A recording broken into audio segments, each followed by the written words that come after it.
Жоқ. Жоқ.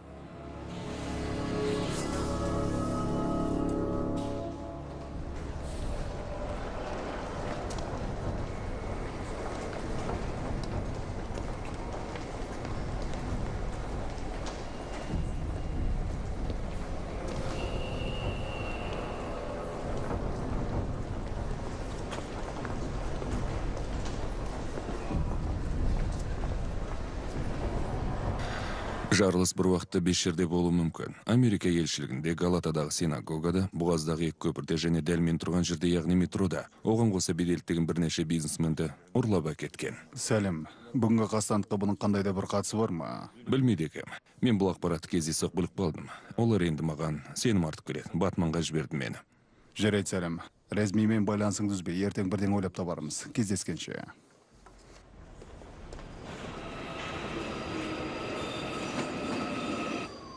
Бүгінгі күн қанды оқиғалар мен есте қалды. Ахмет Таныр Қышлалы, Угур Мумжы және Бахри Учоктың өмірлерін үзген жарылыс секілді, бұл қуатты жарылыс нәтижесінде де газет журналисті. Қалай ойлайсың, бұл күн болуы мүмкін? Өкінішке қарай бұл қастандықтың артында кім тұрған біз әлі анықтай алмадық. Саған не айтарымды білмеймін. Оғыз, сіз сұрау жүргіздіңіз бе? Махмуд Сәлімен кездесуге кетті. Мен Фратпен сөйлестім, оның айтуынша бұны ұйымдастырған жамағат емес. Мен тиісті адамдарға нұсқау бердім. Бәрінде істедім.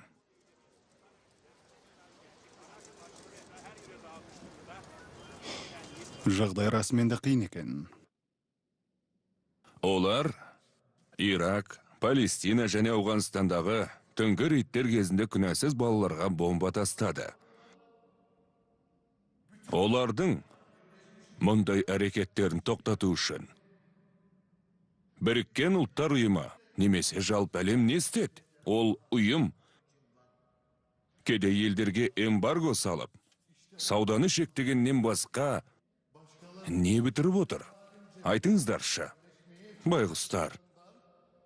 Байғұстар-ай, бұл адамдар қарапайым адамдардың үйлерін тартып алып, қарудың арқасында бүкіл әлемде билей аламыз деп ойлайды. Бұл әлем тек қана мейірімнің арқасында аман тұрғанын олар түсінбейді.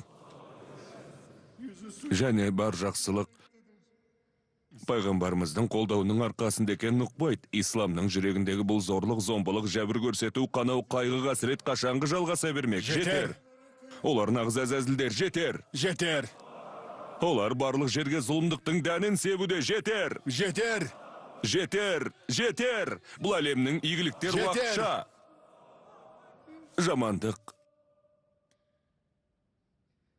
Жамандық атаулыны жасамаңдар. Тура жолдан тая көрмеңдер. Рас айтам. Полиция академиясының басшылығы тік тұр. Тік тұр. Назар аудар. Құрметті достар, академияны табыспен аяқтаған соң сіздер еліміздің түкпір-түкпірінде қызметке кірсесіздер. Сіздер борышты өтеу жолында өмірін қиюға әзір азаматтар. Осы елдегі адамдардың ұлтына, нәсіліне, дініне қарамастан олардың өмірін, абыройын, дүние мүлкін жан аямай қорғайтын боласыздар. Барлық адамға бірдей қарап қылмыскерлерге қарсы тұрасыздар. Мен барлығыңызды құттықтай отырып, қызметте барлығыңызға табыс тілеймін. Рахмет!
Полиция! Полиция! Хасан, Мұхаммед, тезірек жиналыңдар. Әркім өз орнына барсын, қане. Әркім өз орнына барсын. Қане, жылдамырақ. Жылдам.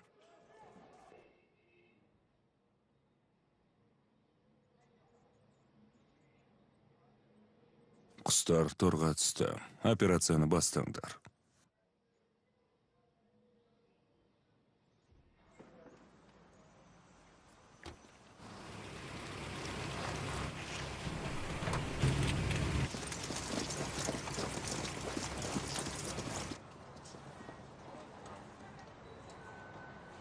Аджар!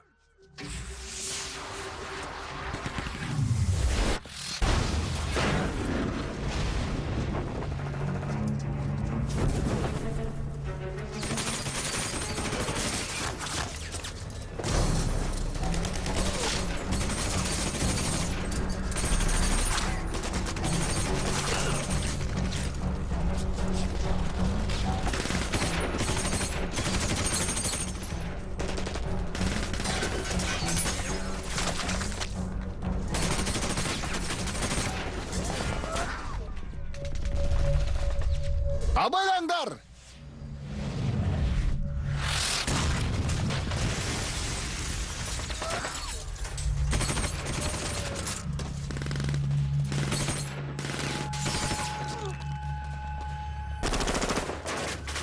Аджар, балконда.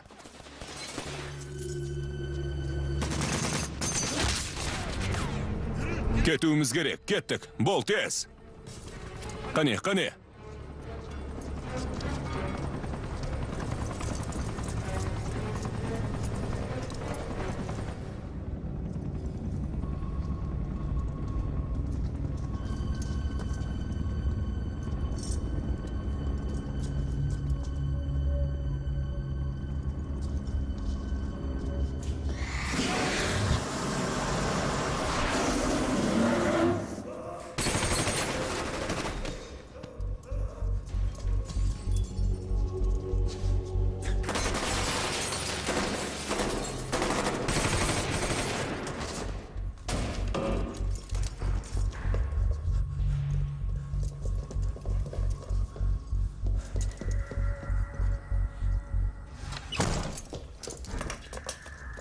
Бомба!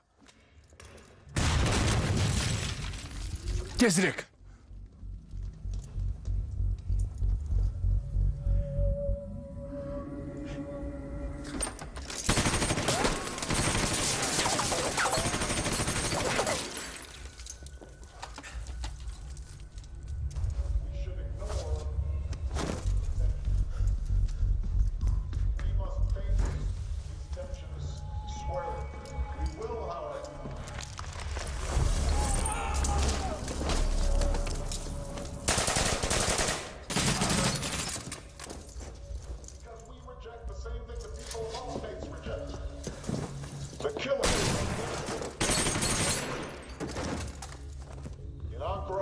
Clear that America is not and never will be at war with Islam.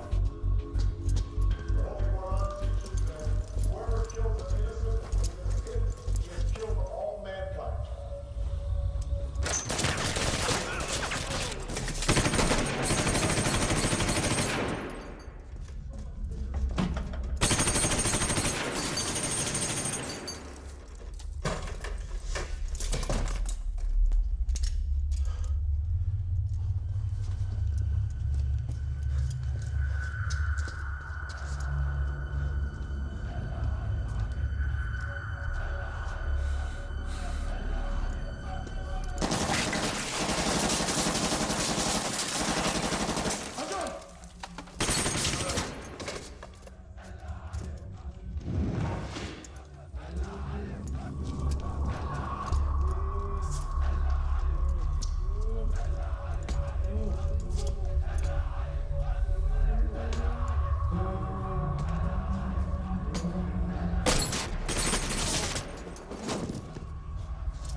Аджар. Ремзи!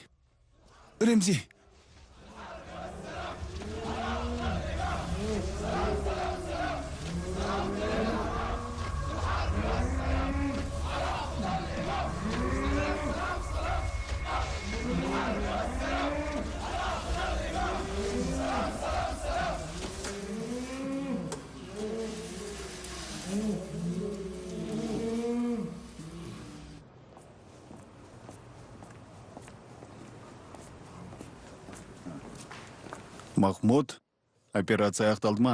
Иә, директор. Жағдайды баянда. Біз 6 адамнан айырылдық, оның ішінде Ремзи де бар. Артық арлы болсын. 2 адам жаралы. Операция барысында 18 террорист қаза тапты. Жақсы, Махмуд.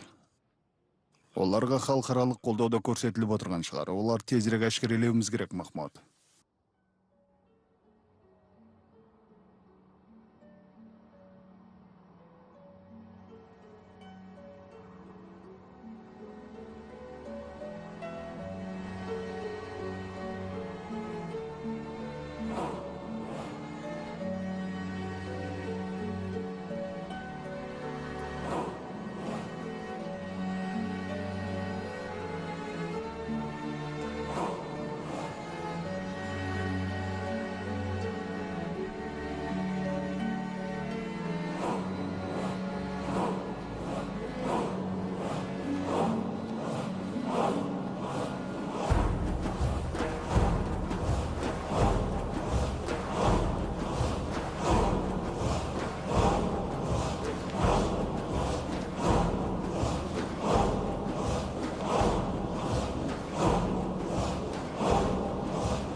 Дэвид, біз оның есігінің алдында тұрмыз.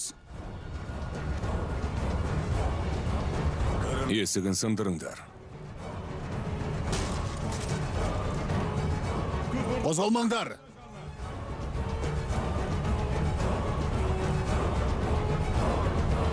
Біз Федералдық қауіпсіздік комитет агенттеріміз. Жат, қолыңды желкеңе қой. Хаджы Күміш. Сенің ештен айтпауға хақың бар. Сен не айтсаң да, ол сотта саған қарсы қолданылуы мүмкін. Бұл Хажы Күміш пе? Хажы, жіберіңдер мені. Менің әйеліме тиіспеңдер, өшірініңді. Дэвид Беккер, ФБР, біз сіздің Хажы. жолдасыңызды тұтқындаймыз. Он не ішіне кетіп барасыздар. Тынышталыңыз, өтінемін. Сіздер оны қайда кетіп барасыздар деймін. Тынышталыңыз. Қолыңды тарт менен. Тыныш, егер маған қояр сұрақтарыңыз болса, кейінірек менің кеңсеме келіп Өтінем. тұрарсыз. Оны басқа бөлмеге алып кетіңдер. Өтінем. Қане, Севенс, үйде тінтіңдер. Жақсы. Сен ана бөлмеге, сен анда. Тағы да палестиндік бауырларымызға көмек қолын созайық. Метин, Жемил екеуің жамағатқа барасыңдар. Бәки, сен Құран оқу курсына кетесің. Бұрхан, сендер Өмер екеуің біздің ұлтшыл бауырларымызға аттаныңдар.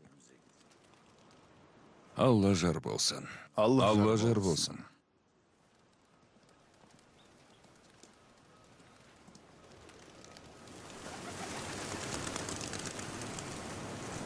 Түріктің жастары! Түріктің жастары! Соңғы қасыққанымыз қалғанша күресеміз. Соңғы қасыққанымыз қалғанша күресеміз. Коммунизм, фашизм, капитализм, сионизммен күресеміз. Коммунизм, фашизм, капитализм, сионизммен күресеміз. Соңғы дем қалғанша айқасамыз. Қасыққанымыз қалғанша. Қасыққанымыз қалғанша. Түріктерді толық біріктіргенше арпалыса береміз. Түріктерді толық біріктіргенше арпалса береміз. Біз берілмейміз. Біз берілмейміз. Өліспей беріспейміз. Өліспей беріспейміз. Біз жеңеміз. Біз жеңеміз. Біз жеңеміз. Біз жеңеміз. Алла тағала түріктерге жар болсын. Амин.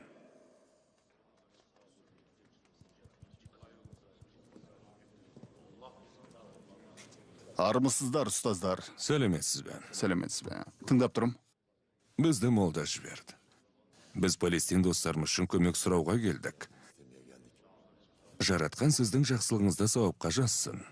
Біздің сенім бойынша бауырларымыз палестиндиктерге қолдан келгенді жасауға әзірміз. Тек бізге 2 күн уақыт беріңдер. Алла сіздің жомарттығыңызды ұмытпас. Рахмет. Рахмет. Алла жар болсын. Рахмет. Рахмет. Рахмет.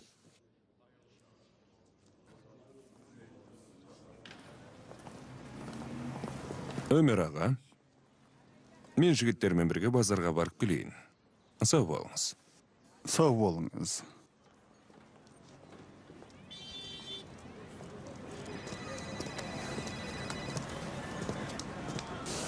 Тыңдап тұрмын.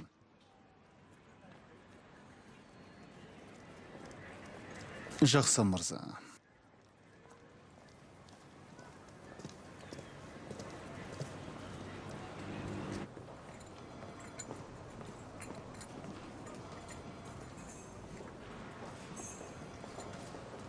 Шай тасушы, сен қашаннан бері секта мүшелеріне қызмет көрсететін болғансың?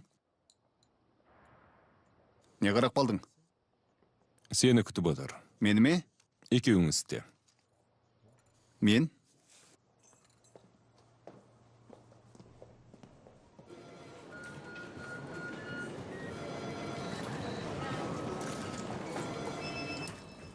Келе жатыр.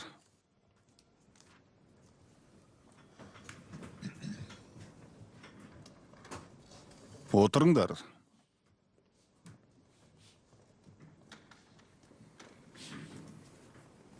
Сендер бір-бірің танисыңдар ма? Фырат Баран, Аджар Доған. Кешіріңіз, Басеке. Алыстан танымадым, кешірметінем. Оқаш жоқ. Фырат, жамағаттағы жағдай қалай? Бәрі дұрыс. Жақсы. Жігіттер, сендер 2 күнге Нью-Йоркке кетесіңдер. Оғыз. Біздің жылдар бойы іздеген адамымыз Таджал. Нью-Йорктегі федералды қауіпсіздік қызмет оны тұтқын қалыпты. Мына фото кеше жасалған. Оны кеше Америкада ұстаған. Оның соқауданда дүкендері бар. Өте қызық екен. Бізде бар мәліметке сүйенсек, оған қатысты бірде-бір қылмыстық іс қозғалмаған.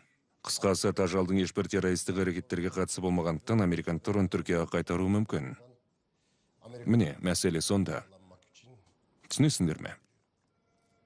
Фырат, сенің арқаңда Тажалдың шын аты кім екендігін білдік. Дегенмен, сенің әдістеріңді дұрыс деп санамаймын.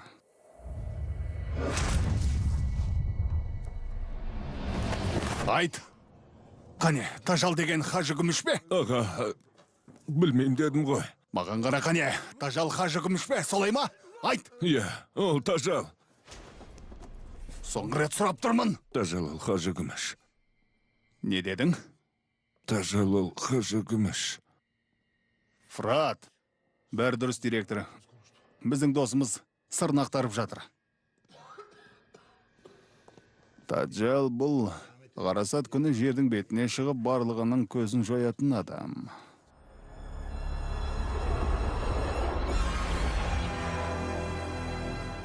Олар қауіпсіздік комитетінен келдік деді. Маркус, енді не істеймін?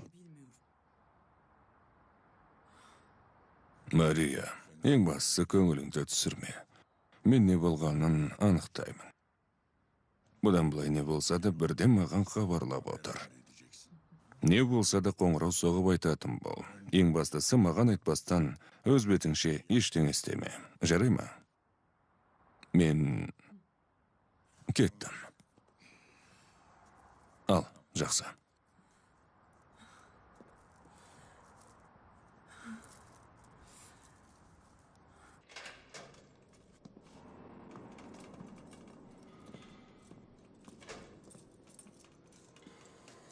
Мені мұнда неге істеп отыр?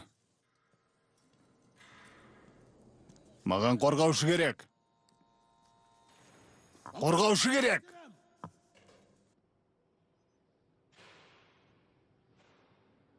Ағайындар, біздің сеніміміз бен өмір салтымызға қауіп төнді.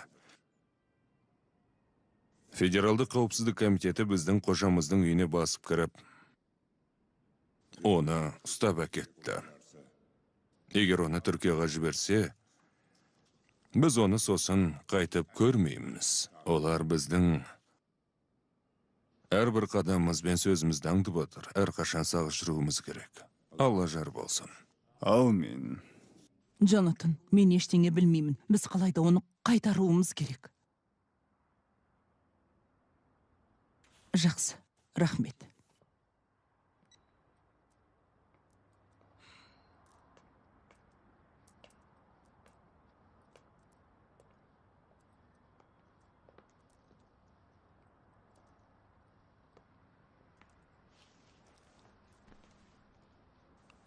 Апа, бәрі жақсы болады. Енді ештеңе де баяғыша болмайды. Мария, сен мені дұрыс түсінбеуің де мүмкін, бірақ меніңше қажының бірдеңеге қатысы бар ғой деймін. Томас, біз қажы туралы айтып тұрмыз. Бірдеңе болып жатыр. Мұның бәрі қайдан болды, түсіне алар емеспін. Қажы не болып жатыр?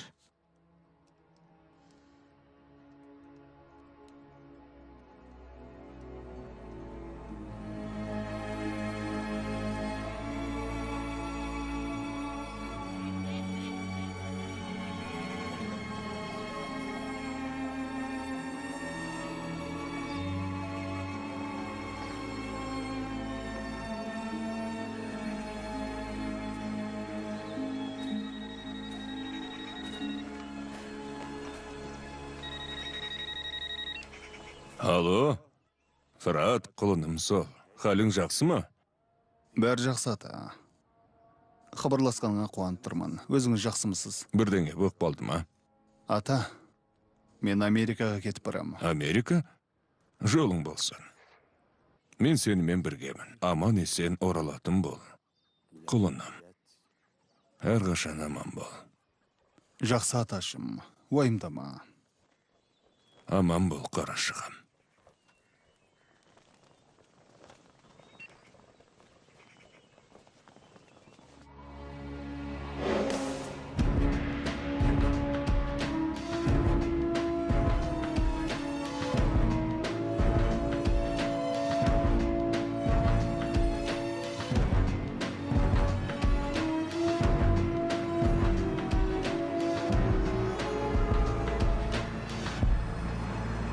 Ұйым мені осында оқуға жіберген кезде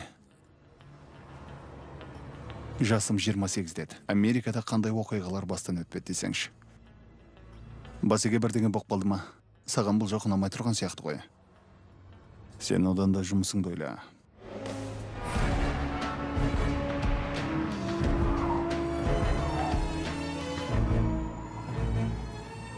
Сіздің жолдасыңыз экстрадицияланады. Түркиядан келетін құзыретті тұлғалар қазір жолда. Күйеуімді қылмыскер дегенге ешқашан сенбеспін. Өтінем.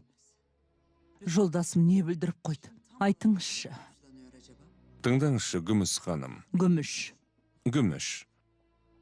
Оны Интерпол іздеді. Сөйтіп бізге тұтқындау туралы бұйрық берілді. Бар білерім сол. Кей кезде адам өзінің дәл жанда қауіпті сезбейді. Әсіресе ол қауіп жұбайынан келсе. Одан басқа айтарым жоқ. Мен уақытымды бекер жоғалтып отыр екенмін. Сіз ештеңе де түсінбейсіз.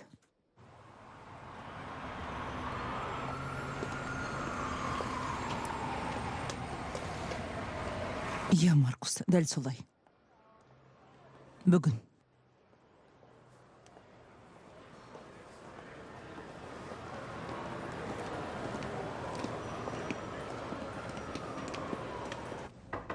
Кір. Дэвид, түрік полициясының агенттер келді. Түсінікті, Джейм. Күдіктіні жолға дайындаңдар. Мырзалар, Нью-Йоркке қош келдіңіздер. Мен агент Дэвид Беккермін. Қане, жайғасыңыздар. Менің атым Анжар. Мынау менің әріптесім Фред. Қуаныштымын. Мен Түркияны жақсы білем. Сіздер қай қаладан келдіңіздер? Мен Стамбулдан, ал ол елдің шығысынан Битлистен келді. Сіз күрд тілінде сөйлейсіз бе? Иә, Қалыңыз қалай? шүкір жақсы. Жақсы. Күрд тілін қайдан білесіз? Мен Иракта әскери борышымды өтедім. Ирактағы босату операциясы кезінде күрдтің 40-50 сөзін жаттап алғам. Сіздер адамдарды құтқардыңыздар ма әлде мұнайды ма? Адамдар да америкалықтардың арқасында Ирак халқы Саддам Хусейннің езгісінен құтылып бейбіт өмір сүріп жатыр. Ол не деді? Қазір, негізі бүкіл әлем Саддамды зұлым етіп шығарған Америка екенін біледі. Әлгі сіз айтқан құтқару операциясында миллионға жуық мұсылман қаза тапты. Бір қызығы сіздер мұнайға бай елдерге көмек қолын созасыздар. Бұл жай ғана кездейсоқтық па? Біз ол елге зорлық зомбылықтың жолын кесу үшін бардық. Ал өлгендер мұсылмандардың өз кінәсінен шейіт кетті. Оның үстіне террористік актілерді ұйымдастыратын сол мұсылмандардың өздері емес пе? Солай ма? Сөзіңізге абай болыңыз. Бізде мұсылманбыз. Сіз не деп тұрсыз? Біз дайынбыз, Дэвид. Джим, мен қажетті құжаттарды рәсімдеймін. Сіздер Джиммен бірге бара беріңіздер. Кеттік бізге. Сау болыңыз, агент Беккер.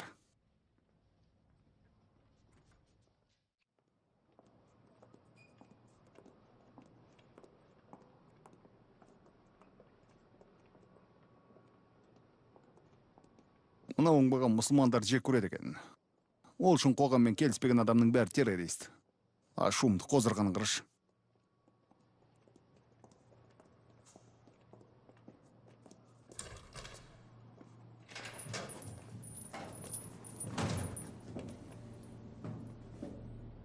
Сені алып кетуге түрік өкілдері келді.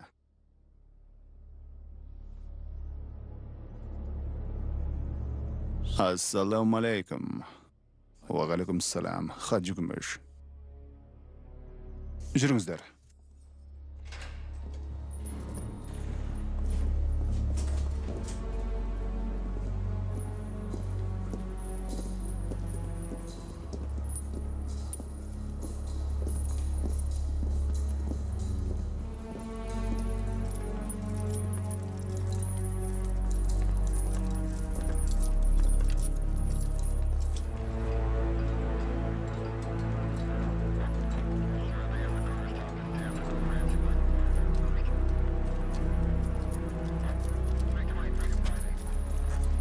Бізді осы машинемен барамыз, оларға айт. Біз бір машинеге мініп жүреміз. Иә, әрине.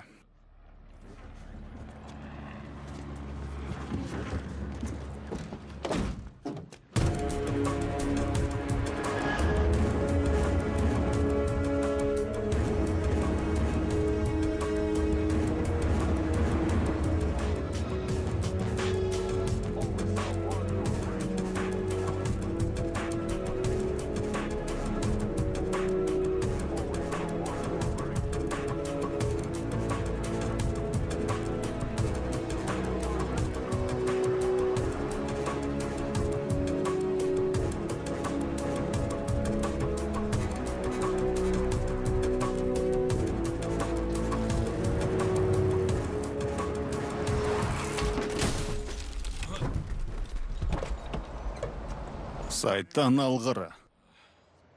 911-ге қоңырау шал.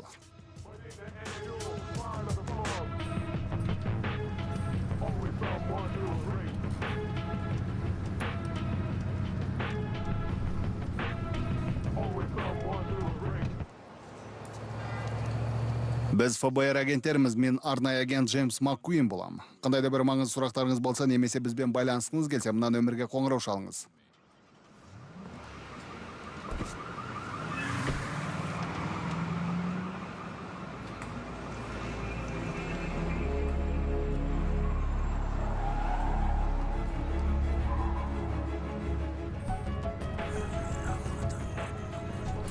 Сен аңыз адамға айналдың, Хаджа. Енді Құдайыңа жалбарына бер.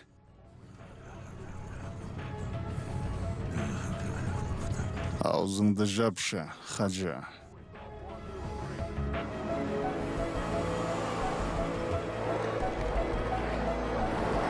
Біз қазір Пайк даңғылындамыз. Мына шулаған музыканы өшірде қайталашы. Түсіндім. Біз қазір Пайк даңғылмен... Қап!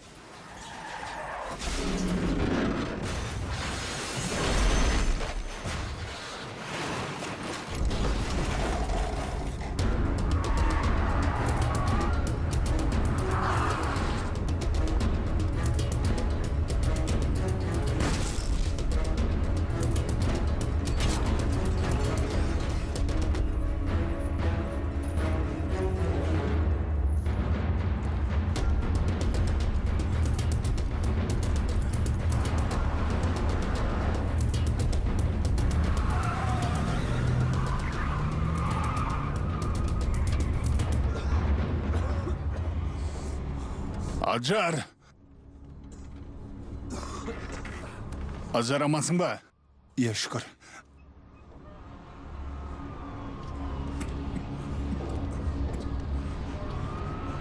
Жігіттер, сендер қалайсыңдар? Бәрі аман. Бәрі жақсы. Бұл қалай болғаны?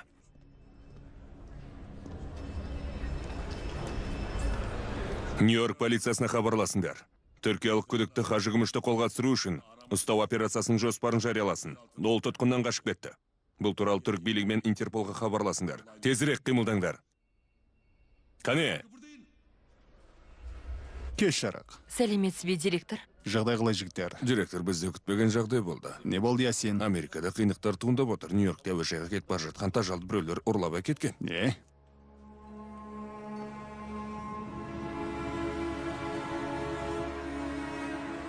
Бар білетініміз осы.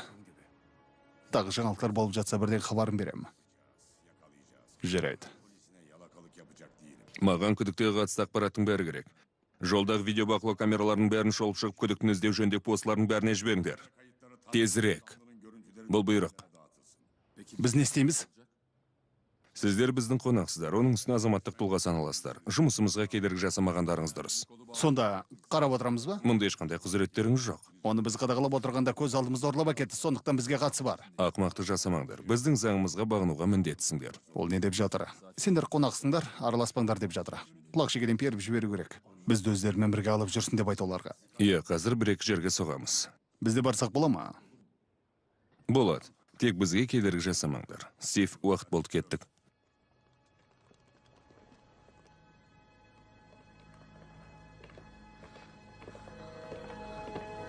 Хажы, Әке. Әкетай. аманмысың? Әке. Бәрі дұрыс, алаңдамаңдар. Мені жақсылап тыңдаңдар. Хажы, ФБР бәрін аңдып отыр. Телефон, супермаркет, бәрін. Мәшінелерді ешкім байқамайтын бір жерге қойып, үстін кенеппен жауып тастайық. Ной, Тимурдан бастап бәріне жаңа телефондар бер. Оларды тек қысылтаң сәтте ғана қолданыңдар. Маркоз. Хажы, өтінем. Жарайды. Мария Хажының қасында қал. Ясмин, Томас ештеңе болмағандай бұрынша тойға әзірлікті жалғастыра беріңдер. Әкем қиналып жатқанда қолым ештеңеге бармайды. Ясмин, өтінем. Айтқанымды істе. Сендерге ФБР-дің адамдары келеді. Олар сұраған кезде қазір әкеммен араласпайым деп айт. Не істейтіндеріңді барлығын ұқтыңдар ғой. Жақсы, енді мәшінелерге кеттік.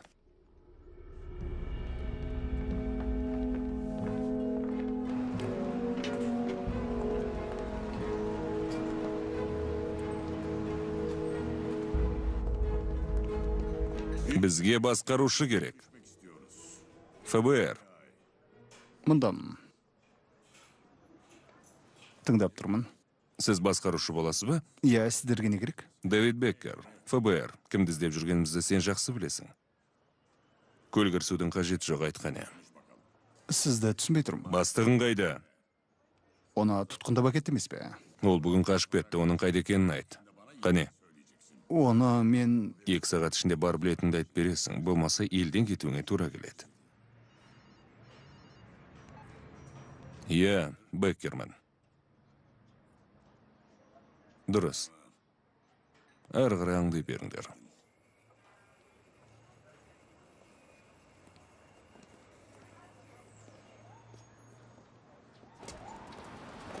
Бірдеңе керек болса айтыңыздар.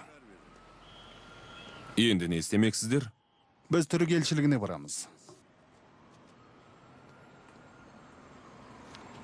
Міне бұл менің визит картам. Телефондар жазылған. Кез келген уақытта хабарласа беріңіздер.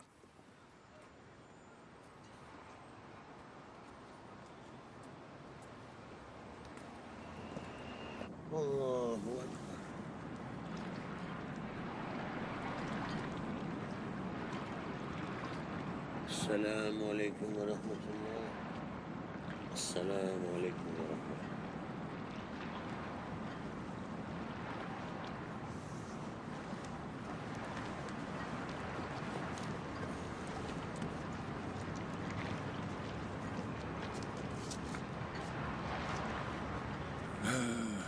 Хажы, біз қартайдық. Екеуміз төс қағысып дос болғалы 30 жыл өтіпті. Тағы 30 жыл өмір сүреміз бе, кім білсін. Сонша жылдан бері бірінші рет біз және сенің отбасың бір өзіңнің амандығың үшін қорқып отырмыз.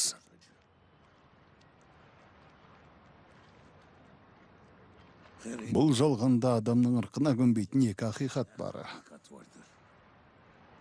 Туу және өлу. Адам өмір бойы осы екі есіктің ортасында сандалып өтеді. Өмір үмітке жетелейтін жұмаққа өтер көпір ғана. Руми өлім туралы былай депті: жүзімді топырақ жасырғанда менімен қоштаспаңдар. Өйткені мола бұл дүние мен жұмақ арасындағы перде. Мола түрме сияқты көрінуі мүмкін, бірақ ол түрме емес, жан бостандығы. Демек, өлім ол Алламен қауышу ғана.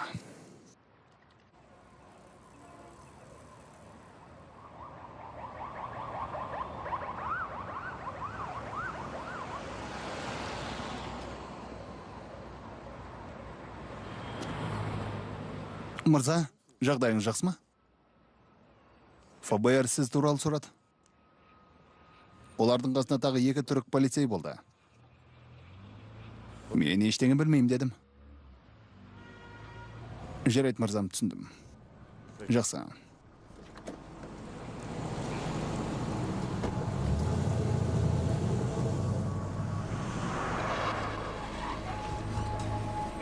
Анау таксидің артынан еріп отыр.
Жатындар, қозғалмаңдар. Жігіттер, сендерге не керек? Қажығайды айтқан е. Мен де түрікпін ғой. Айттаймын. Сендер менің үйіме заңсыз кіріп кеттіңдер. Тимур, бұларға не керек бізден? Менің досымның ақылы ес дұрыс емес, айғайласыңдар бірден бауыздай, түсінікті ме? Тыныш. Бәрі дұрыс. Жауап бер. Ант етейін, қаждың қайда екенін білмеймін. Не дейсің? Рас айтам, білмеймін.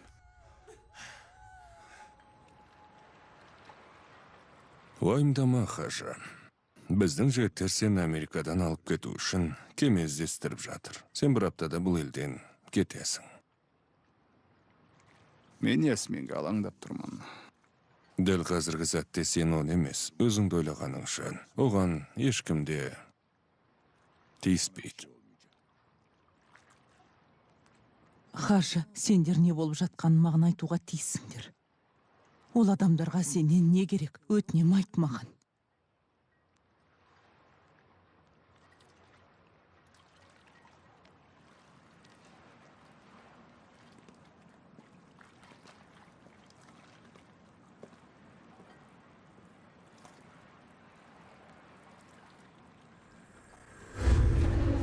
Айтасың ба? Жап аузыңды, өшір. Өшір дедім саған. Соңғы рет деміңді ал. Қане?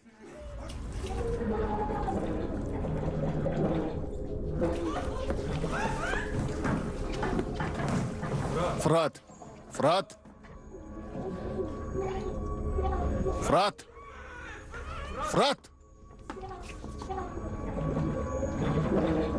Соңғы рет деміңді ал. Жарайды. Айтам. Мен айтам.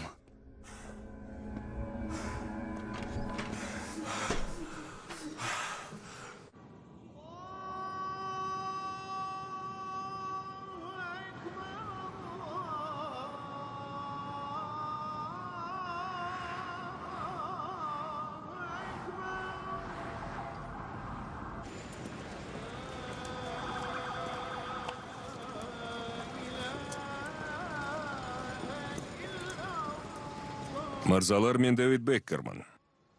ФБР. Сіздерге бірнеше сұрағым бар. Бірнеше сұрақ қоямыз.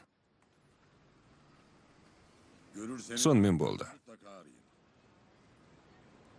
Тыңдаңызшы. سمع الله لمن حمده الله أكبر الله أكبر الله Мырзалар, мен Дэвид Беккерман. ФБР. Сіздерге бірнеше сұрағым бар. Саңыраусыздар ма? السلام عليكم ورحمة الله السلام Жетер енді. Бірнеше сұрақ қоямыз, сосын кетеміз. Мырза, бұл құлшылық үйі. Мұндай ақ киіммен кіре алмай, және адамдар намаз оқып жатқандай ғайлауға болмайды. Аздап сабыр етіп, құрметпен қараңыз. Біздің жауымызды жасырып оған көмек көрсетіп отырған дінді құрметтей алмайым. Мұнда зұлымдыққа орын жоқ. Бұл жерде тек Құдайға құлшылық жасалады. Сізге мұнда не қажет болғанын түсінбедім. Мен мына адамды іздеп жүрмін. Ол біздің мемлекеттің жауы. Осы адамды көрдіңіздер ме? Егер қандай да бір мәліметті біле тұра айтпасаңыздар, келесі келгенде бұл ғимаратты жермен жексен етем.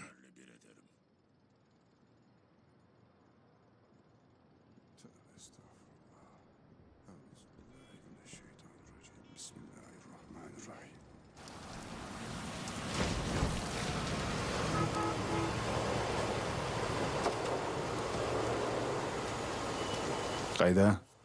Ана жақта.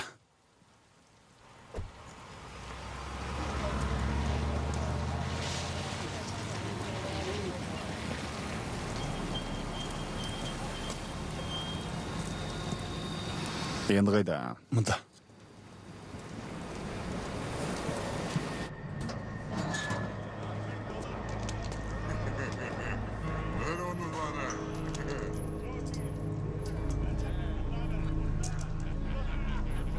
Сен бізді қайда алып келдің?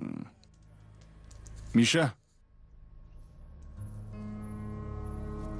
Қалғалай аға. Тимур? Кездесу деп осыны айт. Біз хажыны іздеп жүрміз. Хажы? Сен оны көрдің бе? Қозғалмаңдар. Әйтпесе аман қалмайсыңдар. Тимур, мұнда кел. Сәлем, так. Мына иттер менің сүйген қызымды байлап тастады, оны босатуымыз керек. Әрине. Мені мұқият тыңдаңдар. Біз түрік барлау қызметкеріміз. Олар полицейлер екен. Бізге тек ақпарат керек. Бары сол. Саған ақпарат тұрмақтаста жоқ. Ол не деді? Олардың қару мен телефондарын алып алыңдар. Өздерін өзенге лақтырып жіберіңдер. Маған қару кезенудің қажет жоқ. Тіпті ол туралы ойламада. Ей, тыныштал, тоқтаңдар. Қозғалма. Жібер мені!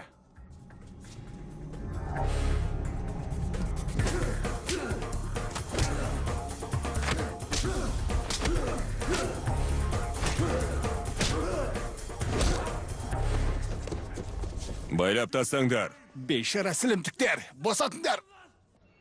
Бұл іс ислам террористік тобының ұйымдастырушыларына қатысты болып тұр. Тез арада оның көзін жоюымыз керек. Сенде не бар, Ли? Біз 5-ші аймақты барлық мешіттерді аралап шықтық. Хажын ешкім көрмепті. Сен не дейсің, Джим? Әйелі мен қызы күдік туғызбайды. Қызы күйеу жігітімен бірге тұрады. Біз оның пәтерін тәулігіне 24 сағат бойы күзетіп отырмыз. Сонда ол қайда? Әуежайларда да ештеңе көзге ілінбейді. Шекарадан да. Ол әлі елден шыққан жоқ. Біз бүкіл әлемдегі исламшылар мен экстремистермен күрес жүргізіп келеміз. Бірақ өз еліміздегі бір ғана адам таба алмай отырмыз. Өз қаламызда. Ал түрік полицейлері қайда жүр?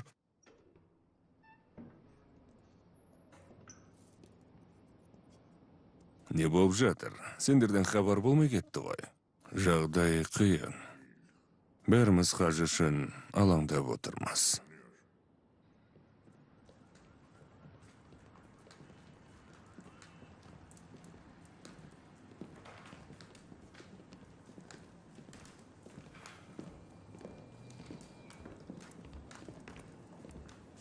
Ассалаумағалейкум.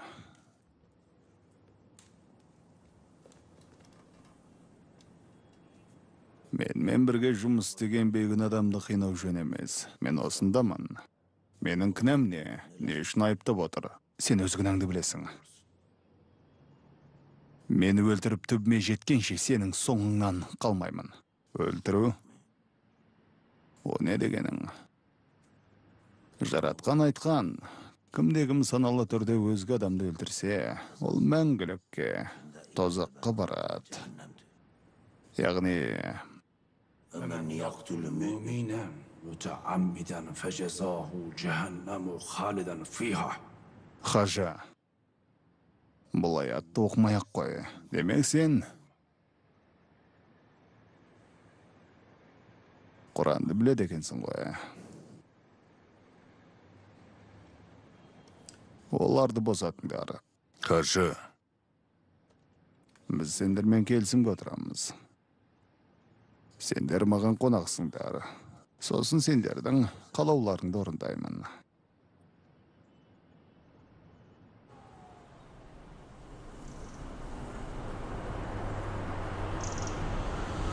Дэвид, сенің не сезініп тұрғаныңды түсінем, бірақ сен шектен шығып кеткен жоқсың ба?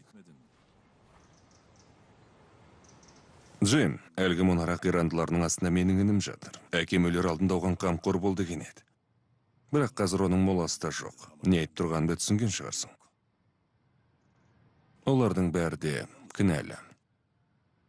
Бәрі де.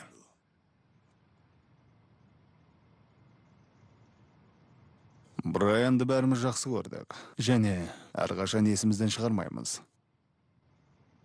Дегенмен барлық мұсылманды соған айыпты санау дұрыс емес.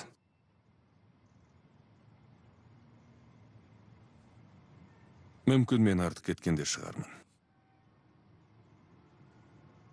Мына ел не дер екен? Көрейік. Жарайды.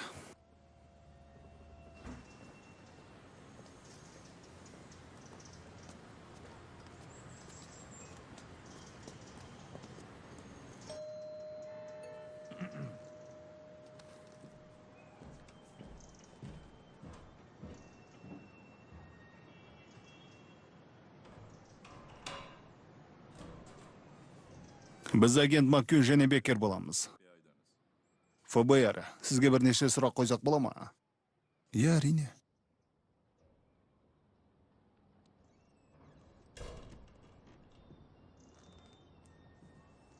Гүміш ханым, Иә, кеше сіздің әкеңіз тұтқында отырған жерінен қашып кетті. Оны білетін шығарсыз.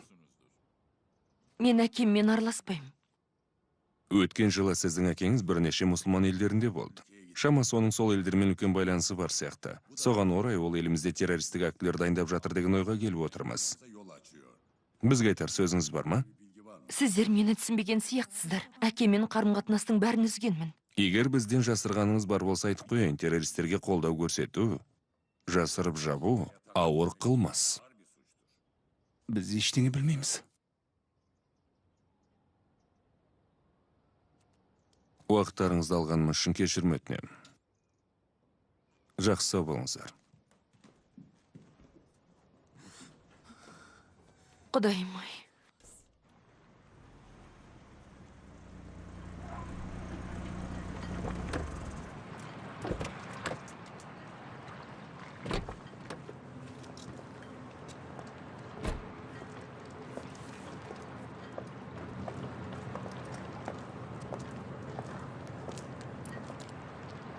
Қымбаттым. Менің әйелім Мария. Бұл менің Түркияға алып кетуге келген полицейлер. Сәлеметсіздер ме? Қош келдіңіздер. Амансыз ба? Рахмет. Сәлем. Қалың жақсы ма?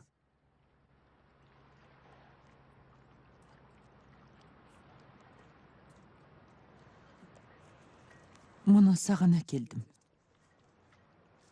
Рахмет. Тағы не қалайсың? Ештеңе қажет емес, рахмет. Мен іште боламын. Қайырлы түн. Қайырлы түн. Рахмет. Осы күнге жеткеніміз үшін жаратқанға мың шүкір. Хажы мырза, сіздің әйеліңіз христиан дінін ұстана ма? Иә. Сонда қалай? Бұл ислам дініне қайшы емес пе?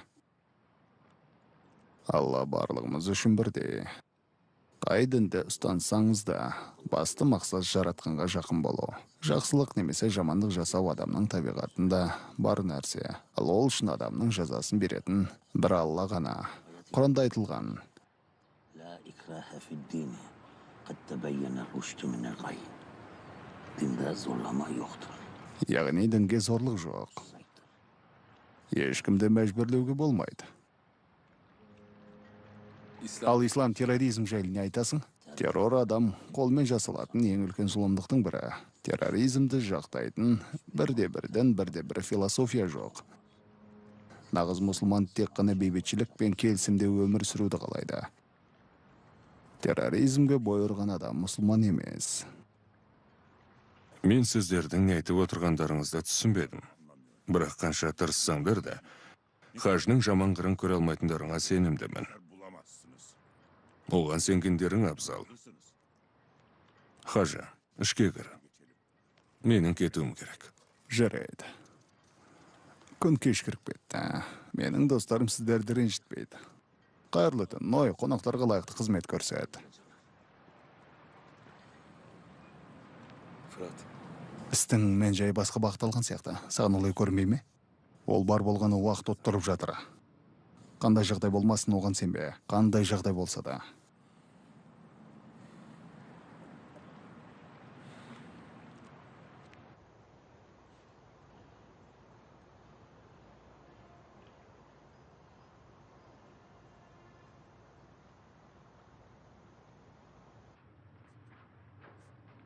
Қалай, хабарласа алдың ба?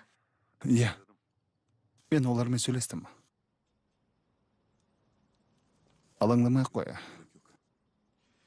Сені үлкен досың күтіп тұр. Рас па?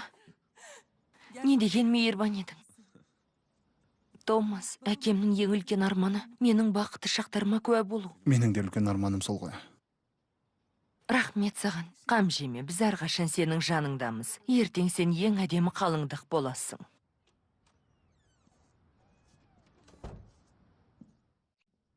ФБР сенің қорғаушыңа тұтқындау туралы ордерді қалай алғандарын түсіндірмей отыр. Аққа күйе жұқпайды ғой, Маркус. Алла мені ұмытпайды. Мені ұрлап әкетудің қажеті жоқ еді. Ал егер біреу қиындыққа ұшыраса, сен мұндай күнәмен қалай өмір сүрер ең? Зорлық пен зұлымдыққа жол бермейік. Жол бермеу керек, Маркус. Әлбетте. Мен озбырлықты жақтап отырғаным жоқ. Сен Түркияға кетсең, ол жақтан оралмауың бек мүмкін. Сондықтан сен алып кетуіме тура келді. Құдайым, кешірі көр мені. Досыма Үндістан, Судан, Қытай және Малайзия саған пана болуға әзір. Ол жақта сені және сенің отбасыңды ешкім қуғындамайды. Түсінемісің? Мен өмір бойы қашып жүргім келмейді. Не болса да мен Түркияға ораламын. Біз сенің балалық шағың өткен жерге аяқ басқан емеспіз. Мен сенің отбасың туралы сұрай бастасам, сен үнемі үнсіз қаласың. Сендер мені түсінбейсіңдер. Ол жақтың өз дәстүрі бар. Бәлкім мұна полицейлерді Алланың өзі жіберген шығар.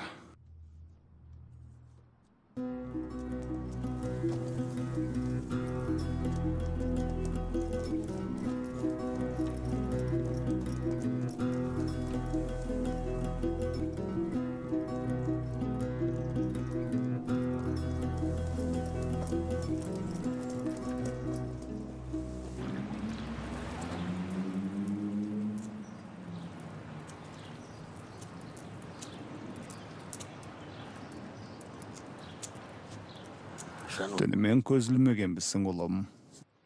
Хажы, мен олым деп атама. Неге айыптығаныңды түсінбедім, бірақ менің кінәм жоқ. Кінәм жоқ. Өтірік сөйлеме, Хажы. Оның не? Мен ешқашан өтірік сөйлемеймін, олым. Мен олым деп атама, Хажы. Талай адамның түбіне жеткенің маған аян. Ондай күнәдан Алла өз сақтасын. Күнәдан? Сенің қолың қанға малынған, Хажы. Мені қалай атасаң да өз еркің, тек кісі өлтірушідей көрме. Америкада не істеп жүрсің? Мұнда неге келдің? Бетлестің Нұрсы ауылындағы Саид Нұрси атты ғұлама айтқан екен. Адамның алдында үш қиындық бар. Олар теңсіздік, жоқшылық және надандық.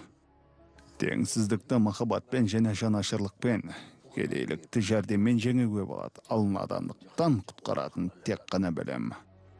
Мұнда келгендегі себеп те сол. Бетлестегі отбасымның надандығы. Хажы, бұған отбасының қатысы қанша? Жек көрушілік пен кек адамды күлге айналдырып жібереді. Мен Түркияға оралғанда менің кінәсіздігіме көзің жетеді. Мен шешім қабылдадым. Алланың қалауымен өлер алдында туған Битлсымды көріп, көп жыл көріспеген анаммен қауышам.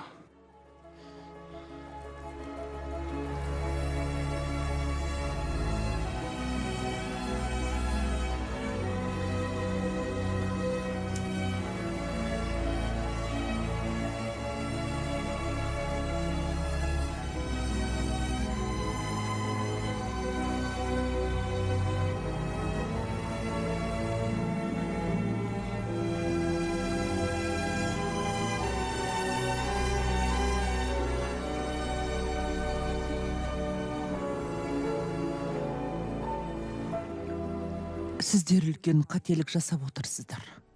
Менің жолдасым қой аузынан шөп алмас мейірбан адам. Бізге сондай тапсырма берілді. Түсініңіз, онсыз Түркияға оралмаймыз. Өтінем, көмектесіңіз жоған.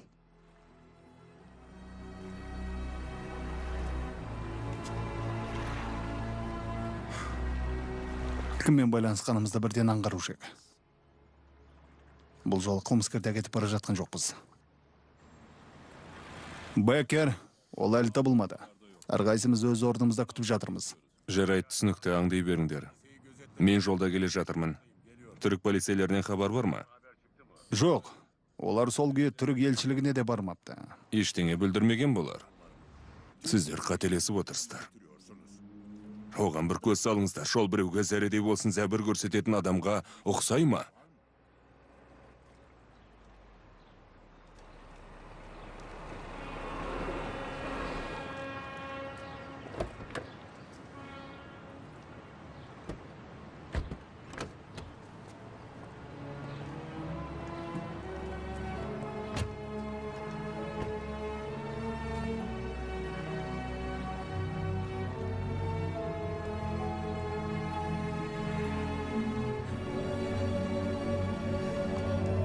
Сұлу қызым менің, сен кереметсің. Қараңдаршы. Әкетайым, мен сені жақсы көрем. Менің де сен дегенде жаным бөлек алтынам.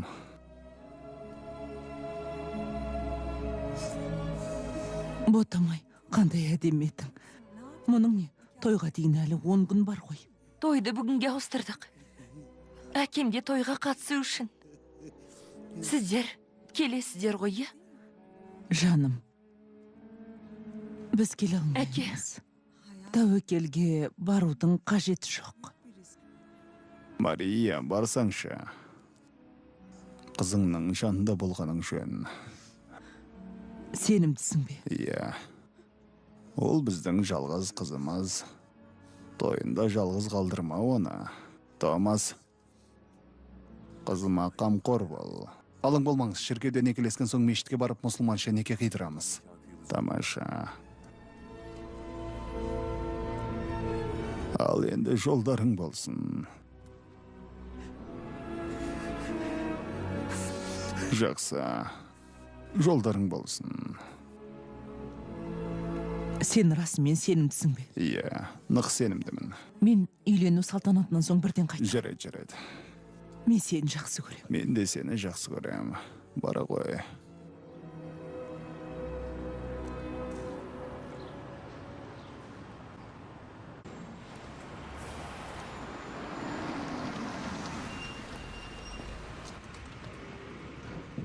Ештеңеден құр қалмадың ба?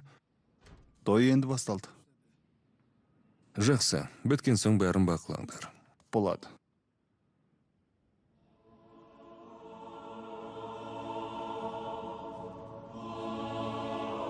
Құрметті достар, біз мына шіркеуге екі жастың некесін қонақтар мен дін қызметшілерінің қатысуымен мәңгілікке бекіту үшін жиналдық. Иса пайғамбар бұл некеге өз батасын берді. Сіздер бір кездері шоқыну рәсімін бастан өткердіңіздер. Енді сіздерді тағы бір қасиетті рәсім күтіп тұр. Ол рәсім бір Құдайдың алдында сіздердің жүректеріңізді қосады. Қол ұстасып, Құдай үйінде және Құдай алдында серт беріңіздер. Мен Томас, Ясминді әйелдікке алам. Мен Ясмин, Томасты күйеуім ретінде қабыл алам. Бақытта да қайғыда да, ауырсам да, саулықта да жаныңда болам деп уәде етем. Мен сені сүйіп қадірлеп өтем. Өмір бойы. Күйеу жігіттің қалыңдықты сүйуіне болады.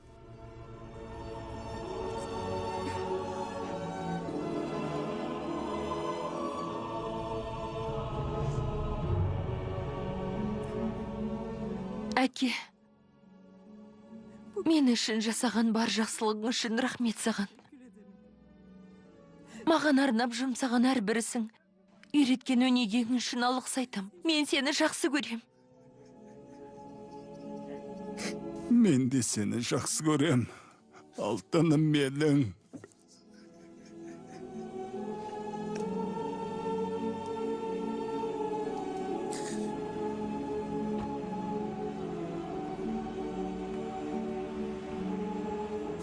Рәсім аяқталды. Олар кетіп барады. Мария, кеттік. Иә, кешірім өтінем, менің кетуім керек. Не болды?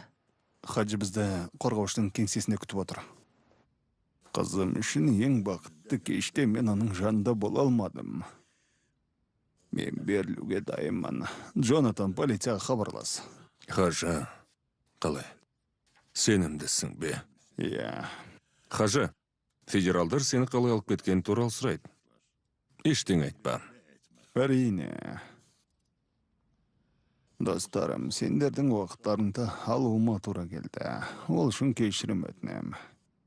Мен Алланың әділ екендігіне сенем. Енді кете берсек болады.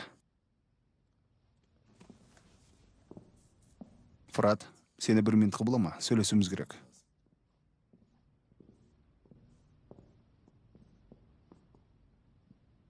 Екеуміз де іздеген адамымыз бұл емес екендігін біліп тұрмыз. Бұл не дегенің? Егер біз Хажны Түркияға алып кетсек, оның шаруасы бітті дей бәрі. Бізде әділдік жоқ. Біз деген адам ол емес. Есіңнен адастың ба? Сені міне сотпен.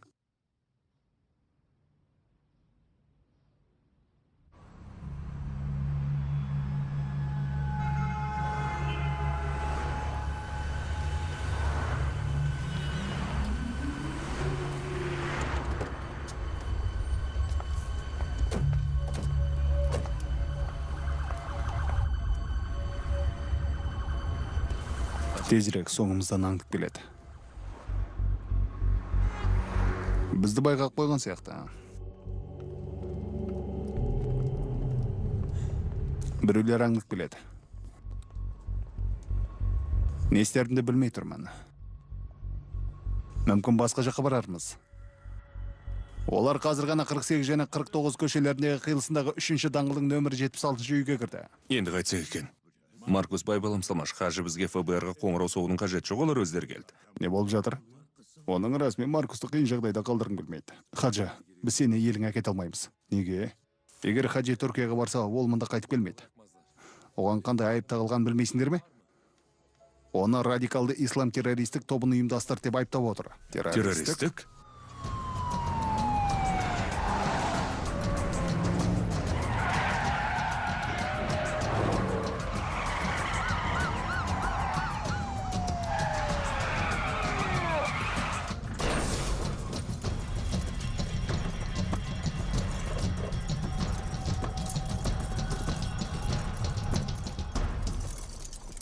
Ғимараттан ғайлы жер бар ма? Біз қажны ФБРден жасыруымыз керек. Сендер не туралы айттыңдар? Олар кіререс таңдып отыр, шатырға көтеріліңдер, онда ешкім таба қоймас. Олар Хаджны шатырға кетіп жасыра тұруымызды өтінді. Шешімді өзің қабылда.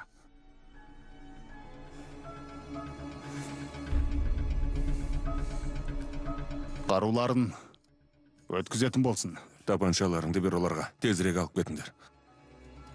Қане, Кеттік. Хаджи. Шығар есік анда. Хаджы, Мария, қорғаушының кеңсесіне барыңдар, қорықпа, бәрі жақсы.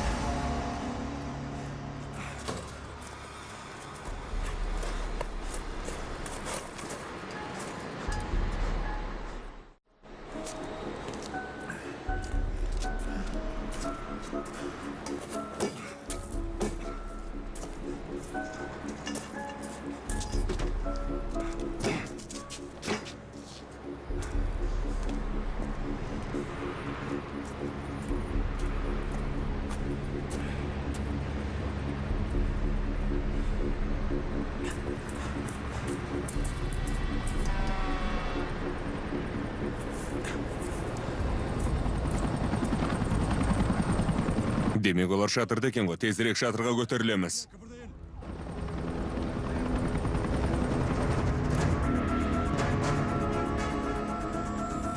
Жақсылаптың да, Хаджы. Менің көзіме қара. Енді маған шыныңды айт. Сен адам өлтірдің бе, жоқ па?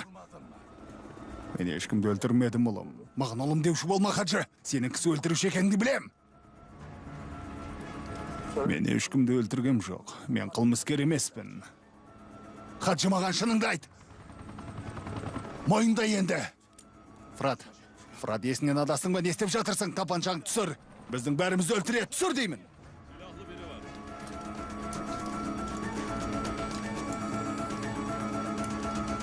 Қызыңның бақыты үшін, бір Алла үшін шыныңды айт. Сен өлтірдің бе, жоқ па? Соңғы рет сұраймын, айт деймін, Хаджы. Хаджы.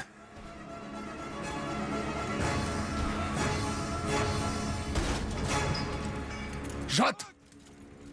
Жат дедім саған!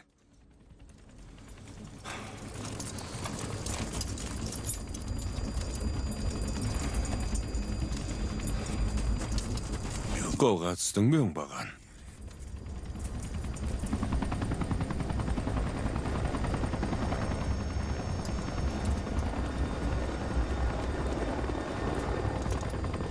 Тамаша істендірдіңдер, жігіттер. Оны алып кетіңдер.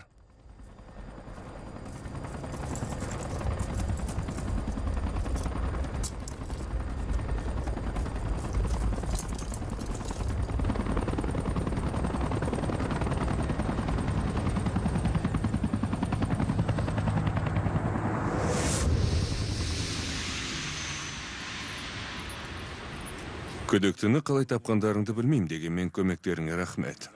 Америка мұсылман террористерінен көп жапа шекті. Түптің түбінде әділет салтанат құруы керек, ал қылмыскерлер жазасын алуы тиіс. Білесің бе, Бекер? Бірде екілі жексұрын террорист үшін мұсылманның барлығын кінәламағаның дұрыс. Бұл әділетсіз. Бір жағынан сенікі де дұрыс. Бірақ кейде кешіру өте қиын. Егер ол сенің ініңе қатысты болса, тіпті жаман. Жолдарың болсын, Аджар. Танысқаныма қуаныштымын. Рахмет. Қош бол. Сау болыңдар.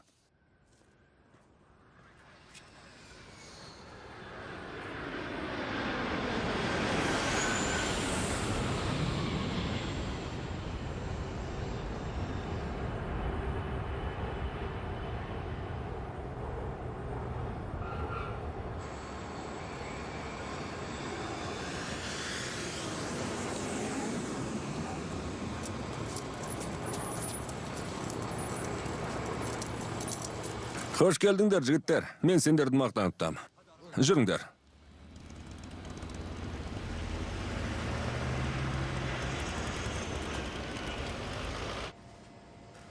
Бұл адамды сөйлете алсақ, ол бізге өзінің сыбайластары туралы айтады. Сосын біз оларды қолға түсіреміз. Бүгін болмаса бәрібір айтады ғой. Сәлеметсің бе, Хаджа? Ассаламағалейкум. Уағалейкум ассалам, Хаджа. Қалай жеттің? Аллаға шүкір. Жақсы.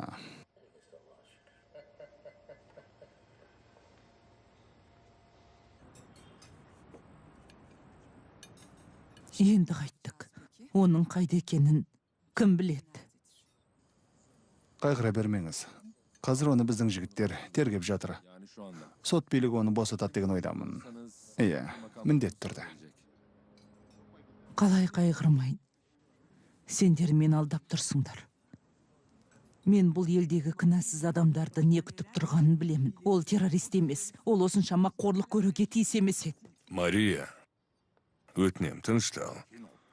Әділет салтанат құрғанын күтейік. Оны босату үшін біз төзімділік танытуымыз керек. Алла бізді сынап жатыр.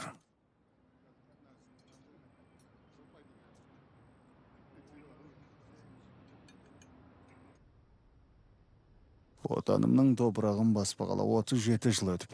Өтірік. Иран, Судан, Малайзия және Сирияға барып тұрып. Мұнда соқпадың демексің бе? Өтірікші жетесіз.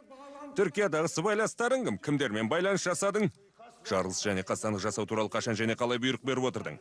Мен ешкімге бұйрық берген жоқпын. Бұйрық берген жоқ. Терроризмге үндеп, оған демеушілік көрсеткен сен емеспісің? Мен емес. Ғани Башар, Кенан Демир, Дурсун Мутлу, осы адамдардың айтуынша оларды азғырып террористік актілерді қаржыландырған сенсің. Хаджа, түсіндің бе? Сенсің. Құдай үшін. Асыл дінімді ластап жүрген адамдармен байланыстырмаңдаршы мені. Біздегі дәлелдерге қарамастан ештеңен мойындағың келмей ме? Арсыз екенсің. Махмуд, ол айтады. Тыңда, сен тақуа адамсың. Бізді күнә жасауға итермелеме. Біздің де балаларымыз бар, түсінесің.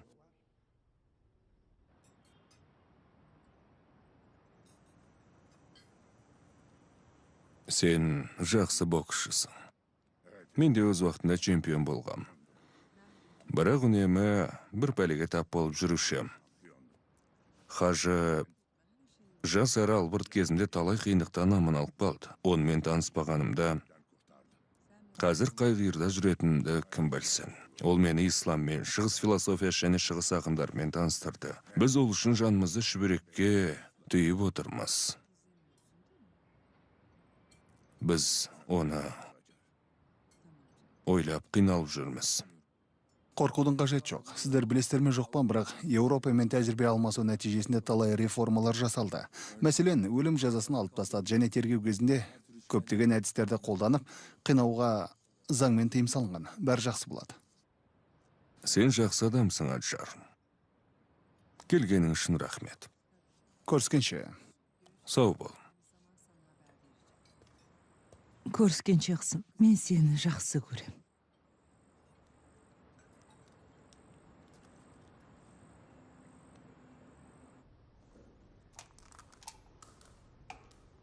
Аль-Каида, Талибан, әлде Хезболла ма? Кімдермен байланысың бар? Алламен ғана байланысым бар. Сен Алламен байланыссаң, біз елге адал қызмет ету туралы ант еткенбіз. Шыдамыз шегіне жетті, Хажы. Қайырлы таң. Қайырлы таң басеке. Мойындады ма? Жоқ. Тыңдашы, Хаджа. Соңғы рет сұрап тұрмын. Заңды бұзып адамдарға зәбір көрсеткеніңді, оларды аяусыз қырғаныңды мойындайсың ба, жоқ па? А? Ешқашан мойындамаймын. Алла атымен ант етейін, сендер іздеген адам мен емес. Өтірікті сапыруды ғой, Хаджа. Мен рас айтып тұрмын.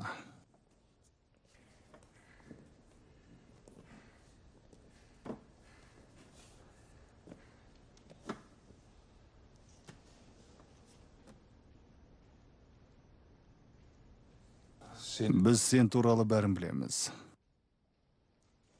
Хаджи Күміш, қылмыс жасамағаныңды қалай дәлелдейсің? Оны білетін бір Алла. Өткен өтті. Мен кінәсізбін деп айтып тұрмын ғой сендерге. Ал сендер бәрібір сенбейсіңдер.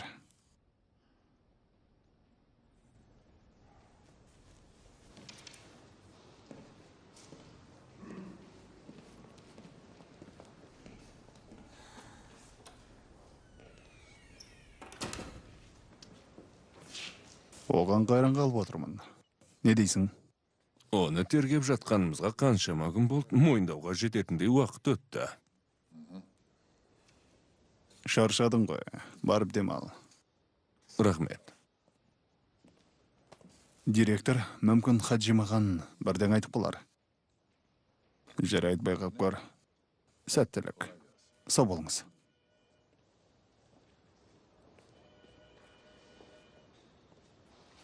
Фатих, бар тамақтанып кел.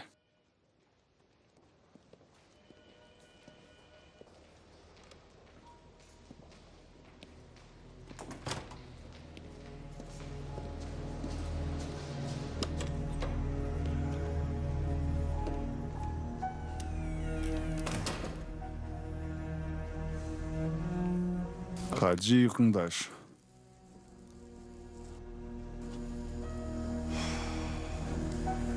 Мында ешкім жоқ. Адам өз күнәларынан қашып құтыла алмайды. Ешкім жоқ болса қайтейін. Алла бәрін көріп тұр, ұлым. Мен ұлым деп атама. Менің күнәм жоқ. Менен саған не керек, ұлым? Ұлым деме деп қанша рет айтам саған? 1973 жылы адам өлтірген сен емессің бе? 1974 жылы түрмеден мерзімнен бұрын босап шыққан соң ізім қайым жоғалып кеткен сен емессің бе? 1973 жыл. Битлз, есіңе түсірдің бе? Хаджи күміш, ал мен оны есімнен шығарған демеспін.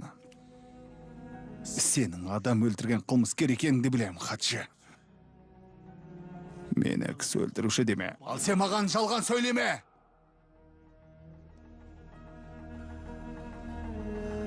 Онда тыңда. Мен ол кезде тіпті бала едім. Мен мешіттен қолыма Құран ұстаған күйі шығып келе жаттым. Жаныма үлкен ағам келді. Мұсылман бауырлар, егер біреу сіздерге исламда мейірімсіздік жоқ десе, ол мұсылман емес, опасыз адам, және ол жихад дегеннің не екенін білмейді. Исламды кеңінен тарату үшін сіздер қинауға және өлімге дайын болыңыздар. Алланың жолында өлу өлім емес, ол қайта тірілу. Қайта тірілу. Алла сендерге жар болсын. Әумин. Аллаху акбар. Аллаху акбар. Аллаху акбар. Аллаху акбар.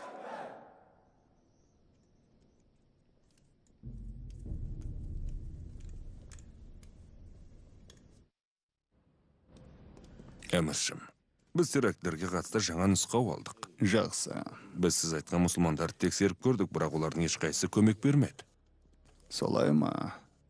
Біз ислам үшін күресіп жүргенде ол жексұрындар бізден теріс айналды ма сонда? Әміршім, олар шайтанның жетегіне еріп тура жолдан тайды, оларды жазалау керек. Оларды жазалау керек. Шыдай тұр. Аз ғана шыдайық. Жақсы.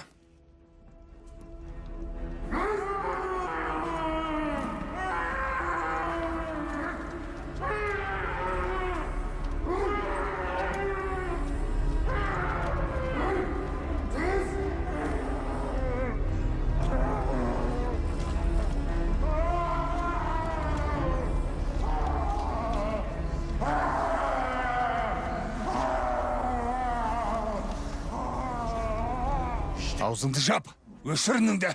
Бізді сатып кеткен полицей. Міне, осы.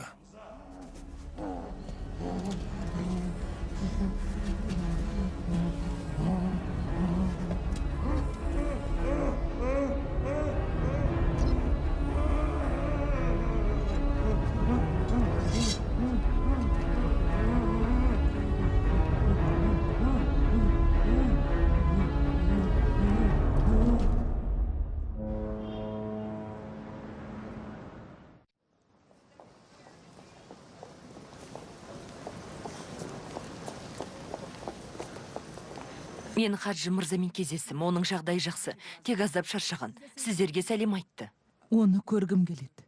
Бұл әзірге мүмкін емес. Неге? Алдымен Хаджы мырза полицияға жазбаша түсініктеме беруі тиіс. Сосын прокурорға береді. Сіз оны сот шешім шығарғаннан кейін ғана көре аласыз. Олар қателік жасап отыр. Мен Хаджиді 30 жылдан бері танимын. Оған қанша уақыт кетер екен? Оны білмеймін.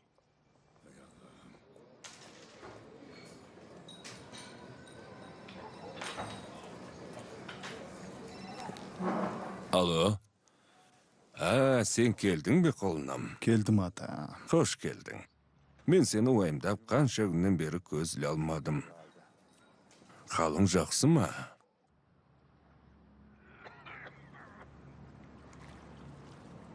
Ата өзіңнің халің қалай? Жоқ, балам. Бүгін болмаса, ертең мен кететін адаммын. Өлер алдында менің көңілімді орнына бір түсіріп қойшы. Еш алаңдамасаң болады ата. Бетіңнен сүйдім. Мен де сені құшағыма қыстым, құлыным. Аман бол.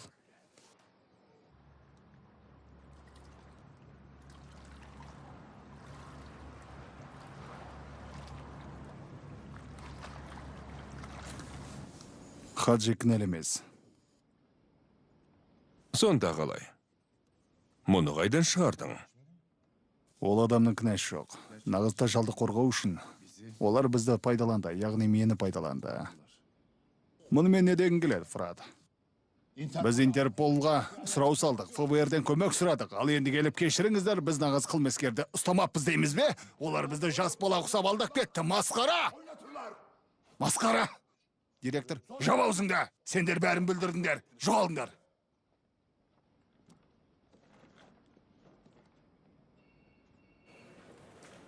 Фред, Хаджи кінәсіз ол қылмыскер емес деп саған қанша рет айттым. Сонда да сендіре алмап ем. Жарайды уайымдама, басеке. Қалай, қал жақсы ма? Сәлемес бе? Сәлема жар. Оған не болған?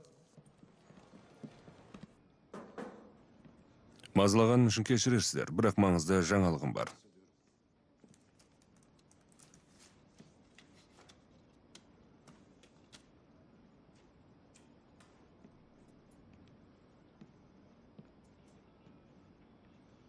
Сәлем, мырза.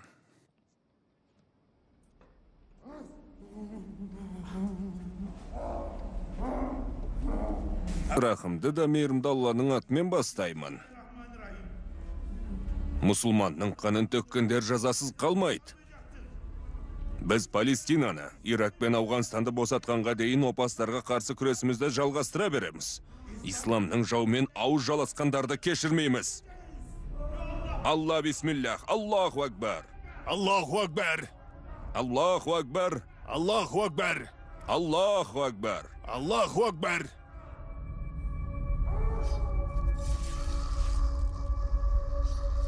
Қарықсат, қар.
Комиссар Фрат, еңсең түсірме.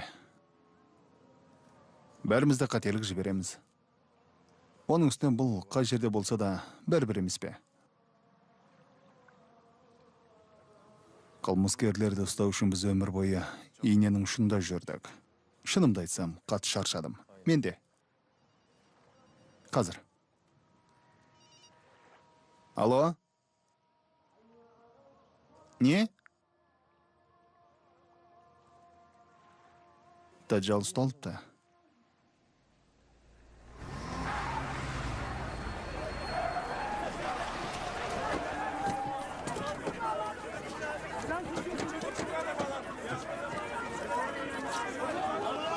Аллаху акбар! Аллаху акбар! Біз Алланың сарбаздарымыз.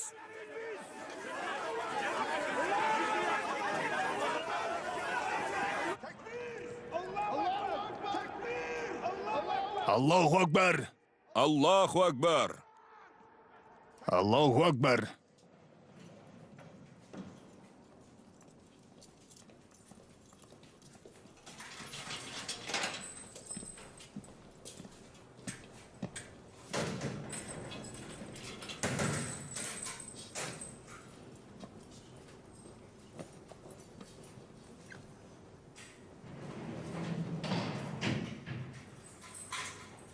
Ассаламуалейкум.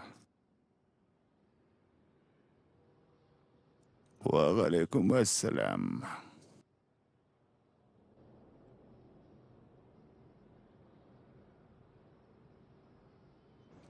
Мұны жек сорындарды өз мақсатына пайдаланған адамдар өздерін елдің қожайыны әміршісі санайды. Сендер бізге осыншама қиындық тудырған оңбағандарды жердің астынан болса да суырып алып, прокурорға тапсыруға тиіссіңдер. Құп болады.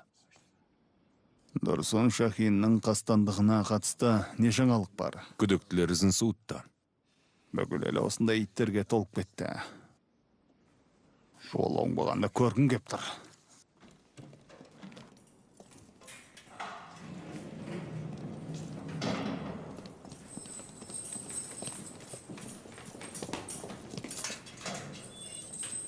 Қатыге сұмпайы. Кімге жұмыс істеп, кімнің бұйрығын орындағаныңды бәрін айтасың. Маған бұйрықты Алланың өзі берді. Мен Алланың разылығымен қасиетті соғыс жүргіздім. Сен мұсылмандарды қамап, олар үшін ақша сұрап тірдей көміп бастарын кесіп, сол арқылы қасиетті соғыс жүргізіп келемісің? Арам неме? Құран бізді барлық адам мұсылман дінін қабылдағанша күресуге шақырады. Мұхаммед пайғамбар саллаллаху алейхи вассалам өмір бойы өлгенше Алланың жауларымен алысып өтті.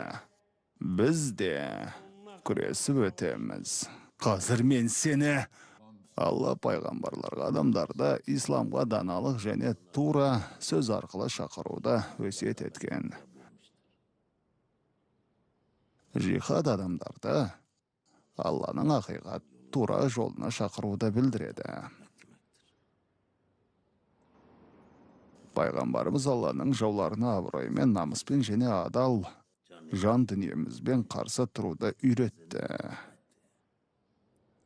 23 жылдық пайғамбардық жолының тек 2 айын ғана қасиетті соғысқа арнады. Аллам күнәләріңді кешсін.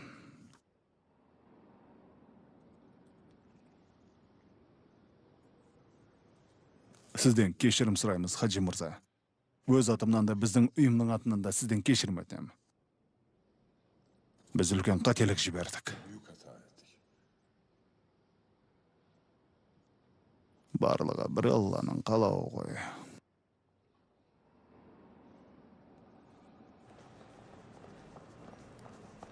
Сәлеметсіз бе? Сүйіншімді дайындай беріңіз. Не боп қалды? Күйеуімнің халі жақсы ма?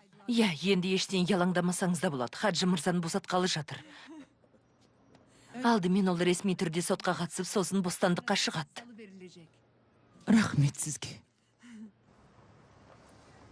Сенімен аз уақыт болса да бірге жұмыс істегеніме қуаныштымын.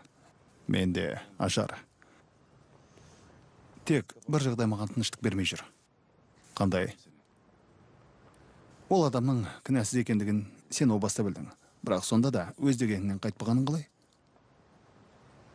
Кейде өмір адамды теріс ойлауға мәжбүрлеп тұрады. Оралуыңызбен, рахмет. Құтты болсын, рахмет. Тағы да кешірім сұраймыз. Сендер тек бұйрықты орындадыңдар, сондықтан айыпты емессіңдер. Онсыз да ыңғайсызданып тұрсыңдар ғой.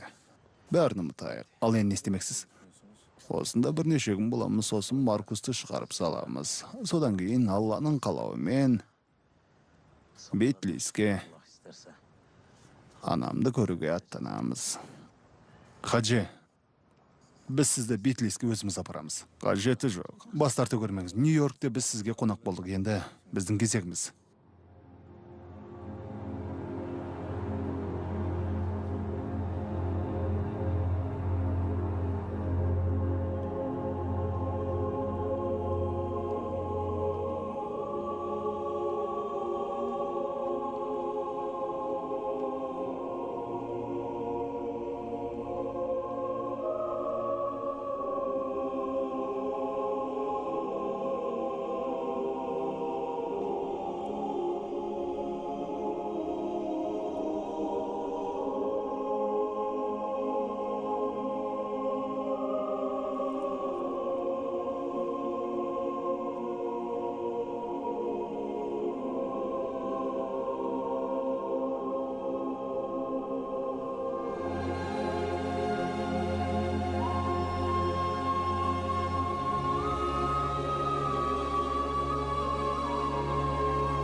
Маркус, ардақты досым, қолдауың үшін көп рахмет. Керісінше, жасаған жақсылығың үшін мен саған алғыс айтуым керек.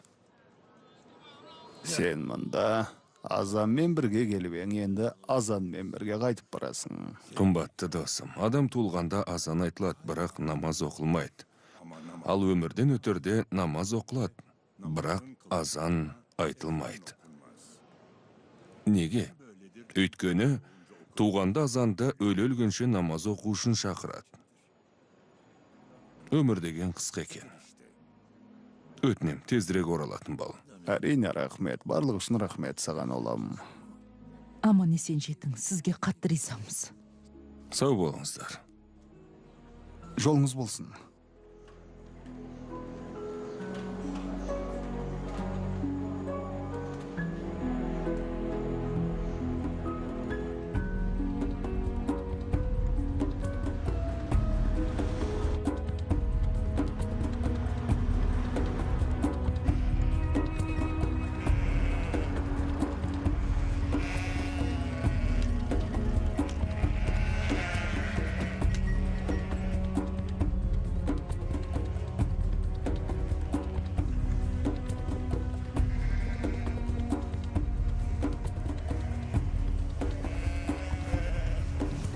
Ұлым, егер осы бір жағдай болмағанда, мен туған елге ешқашан келмесем. Рахмет. Қатты сағыныппын. Сағынсаң неге келмей жүрдің? Мен тыныш жатқан елді білдірмес үшін мұнда қайтып оралмадым ғой. Жарайды. Мен тым толқып кеттім, жүрейік.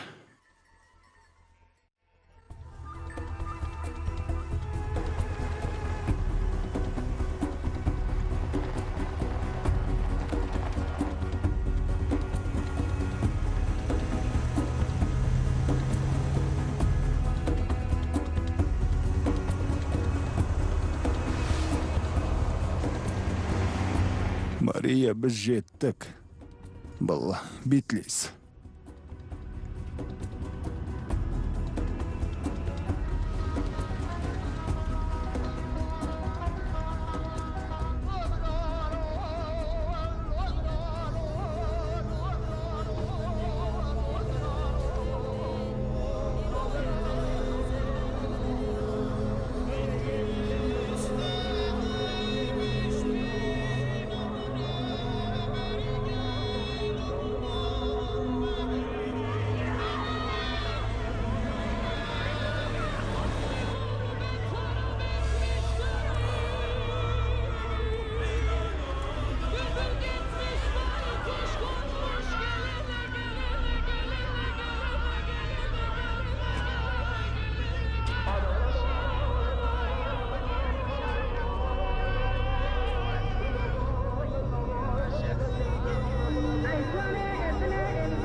Мында біреу бар ма?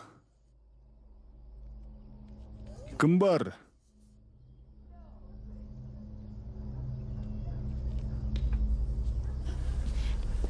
Не болды? Кімді іздеп жүрсіздер?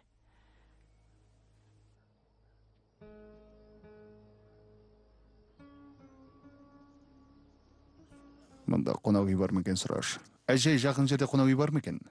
Балам, біздің мынадай салтымыз бар.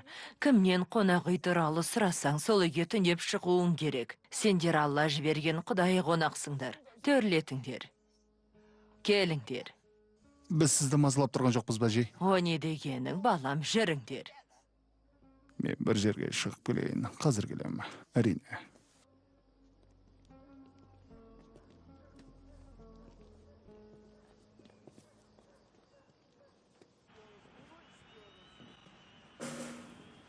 Сендерге не керек, жігіттер?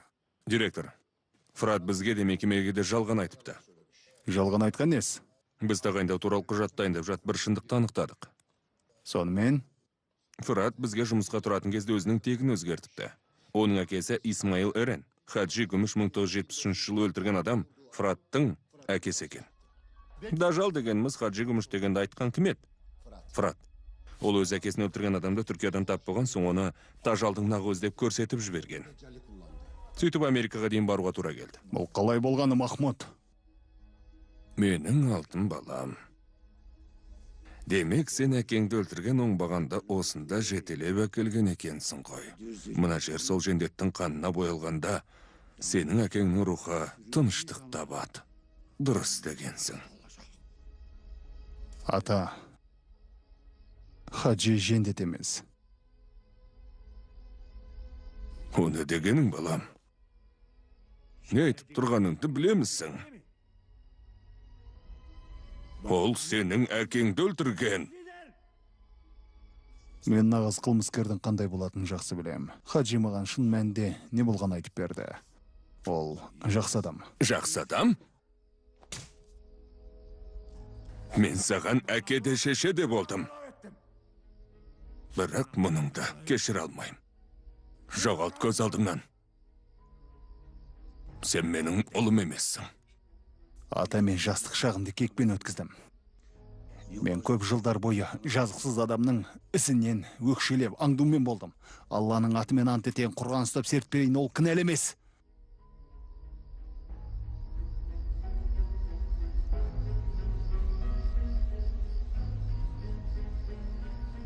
Сен шыныңды айтып тұрмысың. Егер ол сенің ұлың болса, менің әкем. Хаджи әлемдегі мен білетін ең мейірбан адам.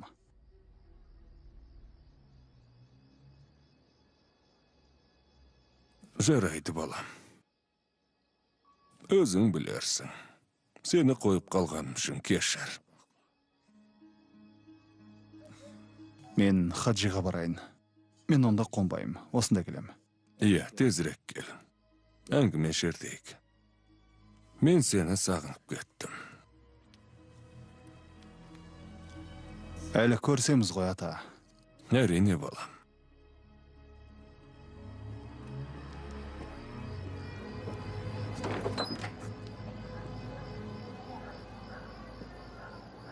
Рахмет. Міне бер, тамақ әзірле. Жарайды. Балам, айта отыр, кімсіңдер, қайдан келесіңдер? Айта бер. Кел, апатай, қасымызға жайғас, әңгіме шертейік.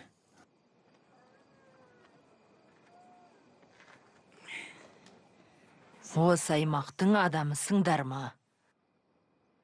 Солай деуге де болады. Бейтлеске не шаруамен келдіңдер? Көптен көрмеген туыс туғанымды көруге келдім. Бұйыртса көрерсің. Бұйыртса.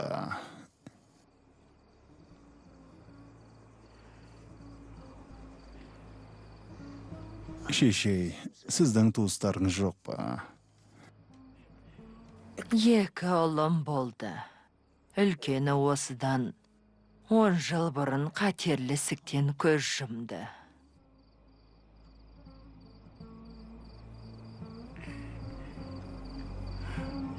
Кенжесі қайда? Ол түрмеге отырып шықты. Содан кейін көрмедім. Біздің жауларымыз бар еді. Менің ұлым сол күйі жүрегімде жібімес тоң болып қалып қойды. Шалғайда жүрсе де, аман жүрсе болды. Бірақ қатты сағынам.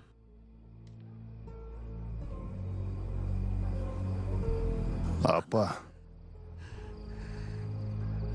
мен хаджимын ғой. Мен хаджимын, апа. Хаджи, Иә,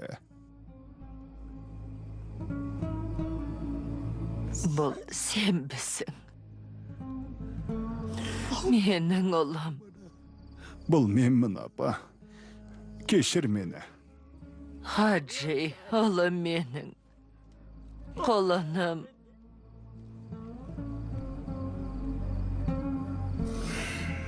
Аллаға мың шүкір. Сені көргенде қалай қуанғанымды білсең ғой, Хаджи.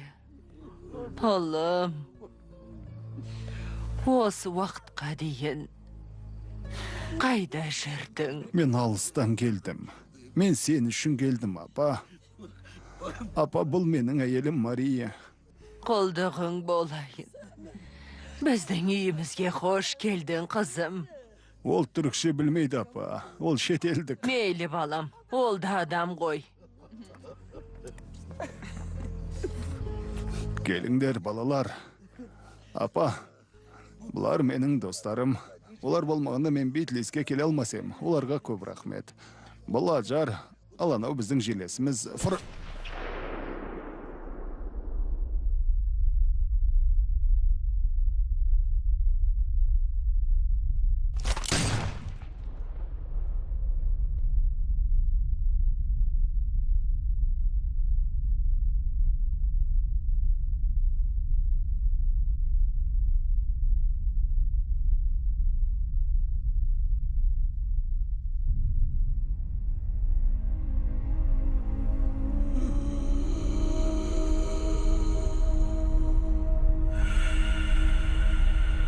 Битлис 1973 жыл.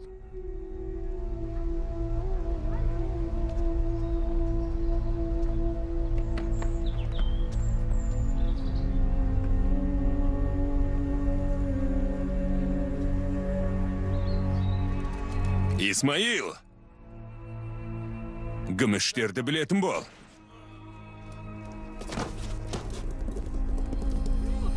Жоқ, Ата! жоқ.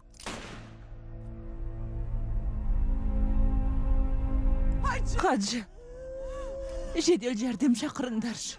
Шақырдым, қазір келеді. Тыныш жаным, аз ғана шыдашы. Қолымнан ұсташы, қолымнан. Көмектесіңдер, өтінем. Көмектесіңдер. Көмек шақырыңдар. Хаджи, Хаджи. Ал мынаны. Хаджи ал дедім мен саған. Аға, жоқ. Ал! Есіңде сақта. Оны өлтірген сенсің. Сенсің өлтірген. Хаджи, Мен сені жақсы көрем. мен де сені жақсы көрем. Мені осынша бақытқа бөлегенің үшін рахмет. Қыз тәрбиелеп өсіргенің үшін ризамын. Жылама. Мен сені жақсы көрем. Фрат. Мен сені жақсы көрем. Жылама. Мен сені жақсы көрем. Жылама. Жақсы көрем. Хаджи. Мұның бәрі менің кесірім. Менің кім екенімді білесің бе? Мен бұл көздерді ешқашан ұмытқан емеспін. Сенің көздерің әкеңе тартқан.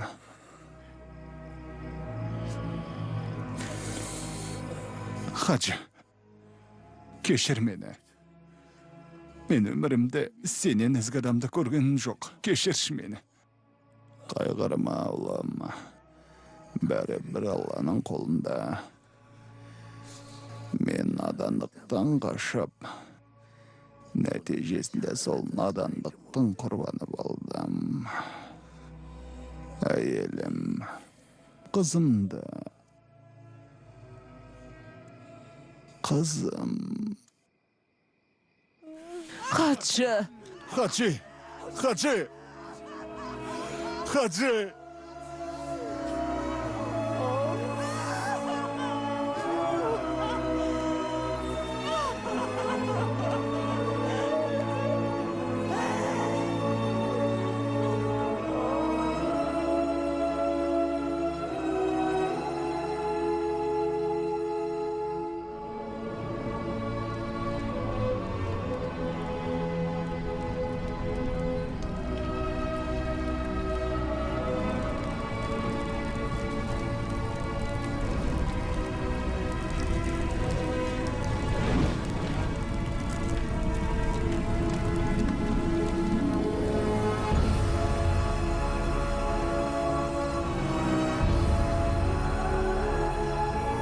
Фильм ABC Distribution жауапкершілігі шектеулі серіктестігінің тапсырысы бойынша аударылып дыбысталды. 2014 жыл.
Çeken çok zalim pençesinde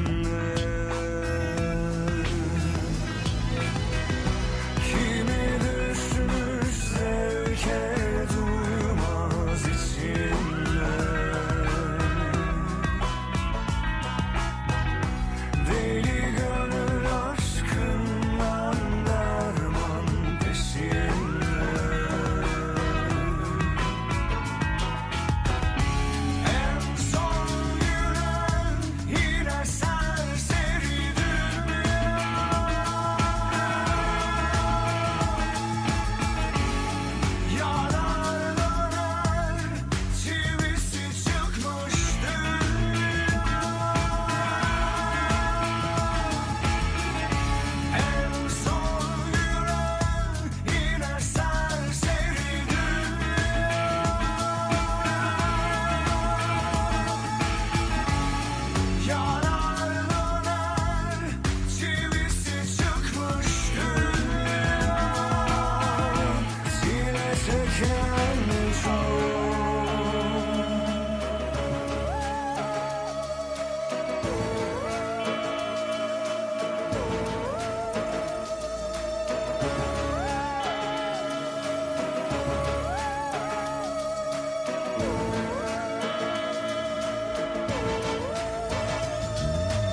Çile çeken çok zalim pençesinde